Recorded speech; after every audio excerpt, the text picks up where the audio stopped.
Hello guys, आपका फिर से स्वागत है हमारे इस चैनल सिंगल कॉमर्स ई क्लासेस में। तो गाइस, आज की इस वीडियो में हम आपके लिए लेके आए हैं कि आप एग्रीकल्चर इनकम के अंदर टैक्स लायबिलिटी की कंप्यूटेशन कैसे कर सकते हैं। तो उसके लिए आपको कुछ एक दो स्टेप हैं जो आपको जानने होने चाहिए या पता होना चाहिए। आपको सबसे पहले आपको पता होना चाहिए कि एक पर्सन की एग्रीकल्चर इनकम और नॉन एग्रीकल्चर इनकम को हम कंबाइंड कब कर सकते हैं।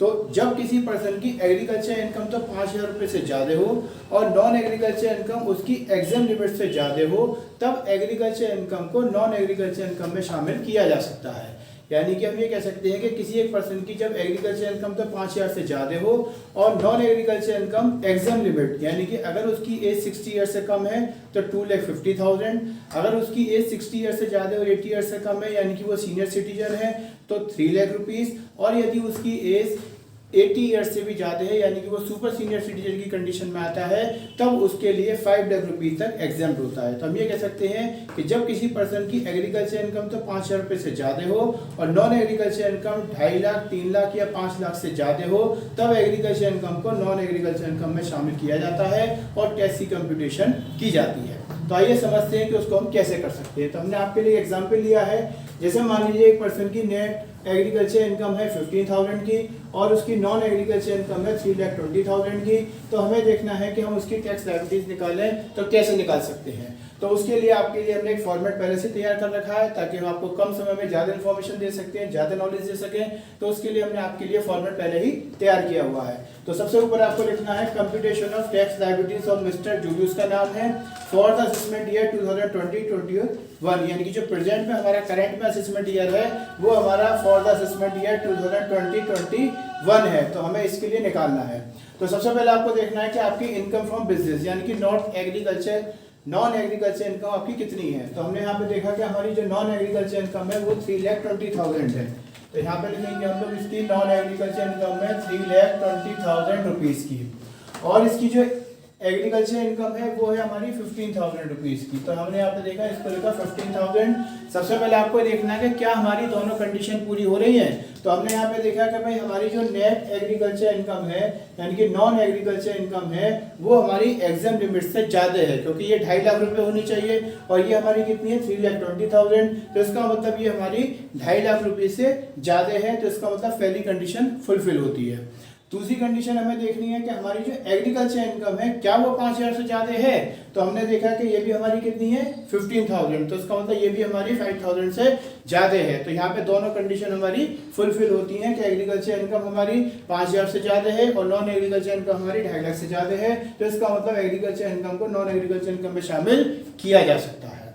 तो यहाँ पे हम इसका टोटल देखेंगे। अब तो टोटल हमारी जो एग्रीगेट इनकम हो जाती है वो हो जाती है आपकी 3,35,000, यानी कि इस पर्सन की जो टोटल इनकम हो गई वो हो गई 3,35,000। तो अब हमें इसमें टैक्स लायबिलिटीज निकालना है। तो कैसे निकालेंगे इसको। तो सबसे पहले हम लिखते हैं यहाँ पर टैक्स ऑन एग्रीगेट इनकम, यानी कि हमें देखना है कि जिस इनकम पे हमें टैक्स निकालना है उसकी कुल एग्रीगेट इनकम कितनी है। तो वो एग्रीगेट इनकम हो जाती है हमारी 3,35,000 की। तो इसका मतलब जो हमारी टैक्स ऑन एग्रीगेट इनकम हो गई वो हो गई 3,35,000 की। अब हमें सबसे पहले देखना है कि जो इस पर टैक्स निकालना है वो कैसे निकालेंगे। तो हमें इसको जो स्टेप है वो याद होने चाहिए टैक्स के। तो हमने लास्ट वीडियो में आपको बताए थे कि अगर कोई पर्सन जिसकी एज 60 ईयर से कम है तो वो पहले 2.5 लाख रुपए तक कोई टैक्स नहीं देगा, अगले 2.5 लाख से लेकर 5 लाख तक 5% से टैक्स देगा, नेक्स्ट 5 लाख से लेकर 10 लाख तक वो 10% से टैक्स देगा, 20% से टैक्स देगा, और अब 10 लाख पर वो 30% से टैक्स देगा। तो अभी इसकी इनकम कितनी है 3,35,000 की इनकम है। तो हमें सबसे पहले देखना है फर्स्ट ऑन रुपीज 2,50,000। तो हमने यहाँ पे देखा था 2,50,000 पे इसकी जो टैक्स के अमाउंट होगा वो क्या हो जाएगा निल, यानी कि ये 2.5 लाख रुपए तक कोई टैक्स नहीं देगा। अब जो नेक्स्ट स्लैब आया इसका तो वो स्लैब आया कितना 3,35,000 माइनस 2,50,000। तो ये हम कह सकते हैं कि 3,35,000 माइनस 2,50,000। तो अगर हम इसको इसमें से लेस करते हैं तो ये आता है हमारा 85,000। तो इसका मतलब इसको 85,000 का टैक्स देना होगा। अब क्योंकि ये कौन सी कैटेगरी में आ रहा है अभी 2.5 लाख और 5 लाख के बीच वाली कैटेगरी में आ रहा है, तो इसको कितने % से टैक्स देना है 5% से टैक्स देना है। तो यहाँ पे जो टैक्स की स्लैब लगेगी वो कितनी लगेगी 5% से लगेगी।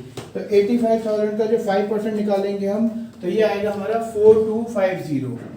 तो इसका जो टैक्स का अमाउंट हो गया वो हो गया 4250, यानी कि अगर हम टोटल टैक्स की बात करें तो अब तक हमारा जो टोटल टैक्स हो गया वो हो गया 4250, यानी कि इसे अब तक 4250 रुपये का टैक्स देना होगा।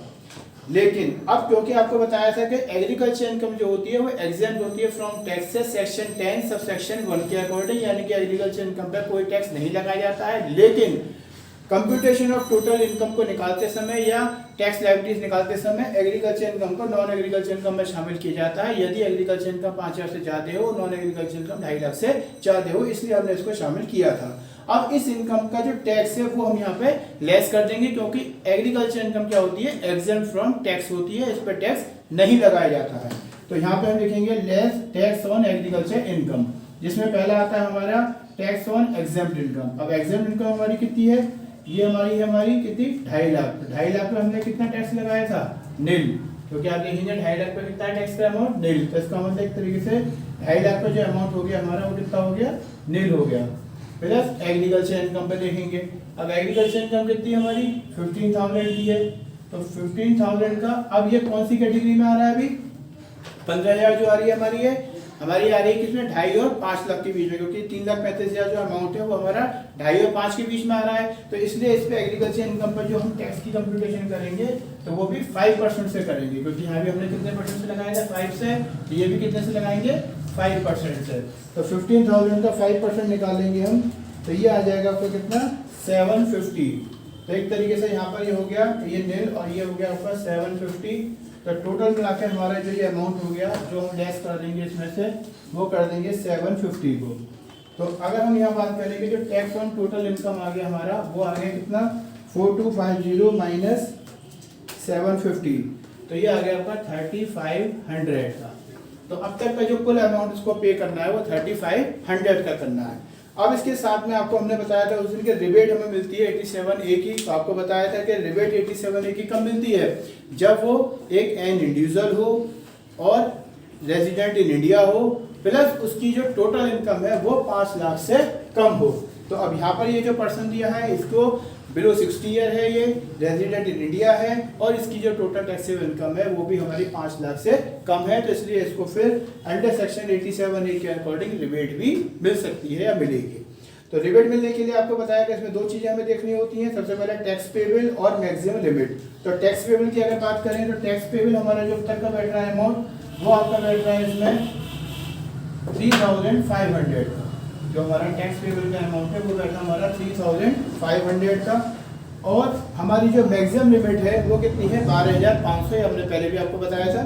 तो हमारी मैक्सिमम लिमिट है 12,500, टैक्स पेबल का अमाउंट बैठा 3,500 रुपए का। अब इन दोनों में हमें कंपेयर करना है कि कौन सा अमाउंट छोटा है, यानी कि विच एवर इज लेस।